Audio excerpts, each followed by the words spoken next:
The F ratio is not an easy value to compute by hand. I would never recommend performing these calculations on your own.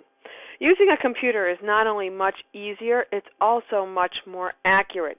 There are so many steps to this calculation, we're likely to make a mathematical error. Let's take a look at how SPSS can do this calculation for us.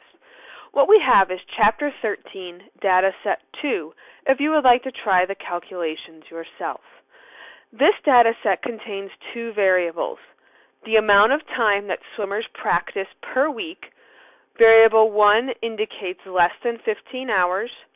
Variable 2 indicates 15 to 25 hours of training per week. And variable 3 indicates more than 25 hours per week of training. The time value is the amount of time it takes a swimmer to swim 100 yards. We are interested in seeing if the amount of practice time has an effect on their 100-yard swim times. Now that we have the data entered, we just want to check and be sure that there is a column that indicates the groups and a column that indicates the variable we are comparing. We're good to go. We have our grouping column and our variable column. To do this, we will click on Analyze, Compare Means, and then we will choose the one-way Anova. Once you've chosen the one-way Anova, we need to fill in a few values. The first thing is the factor. What are we comparing? We are comparing this based on a factor of practice time. So I will move the practice to the factor box by clicking the arrow. This tells SPSS that practice is the determining factor for each group. Next, we need to tell SPSS which variable we are comparing. Now, you might think that this is an easy case given that there's only two columns and that SPSS should be able to decide on its own, but some data sets may have more than one column. For example, I could have 100-yard swim times and 50-yard swim times and 500-yard swim times. So we do need to be specific and tell SPSS we are comparing the time column. I'll move that to the dependent list by clicking the arrow next to that box. Once you have chosen your grouping variable and your dependent variable, or your factoring variable, we can choose a couple of options. I'm interested in knowing what the average swim time is for each practice group.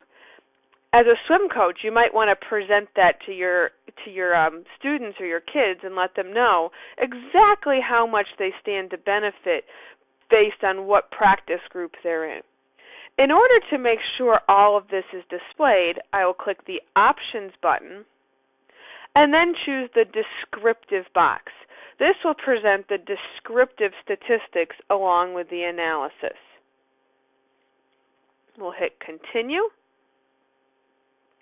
and then we will hit OK.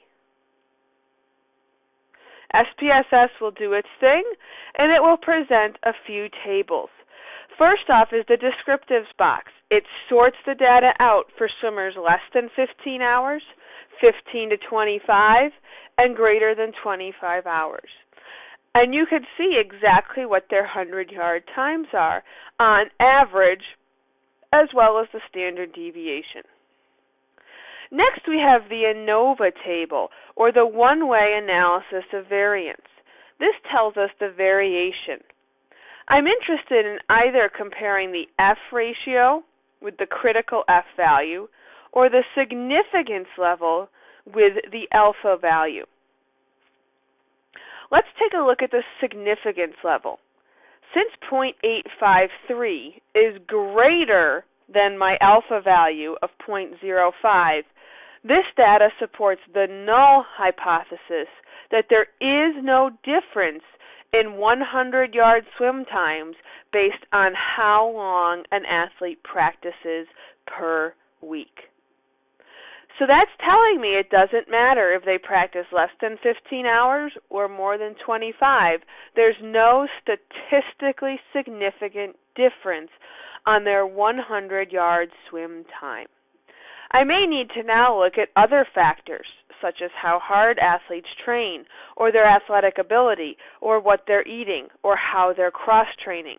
There are other factors to consider, but practice time in just plain hours is not statistically significant to be related to 100-yard swim times.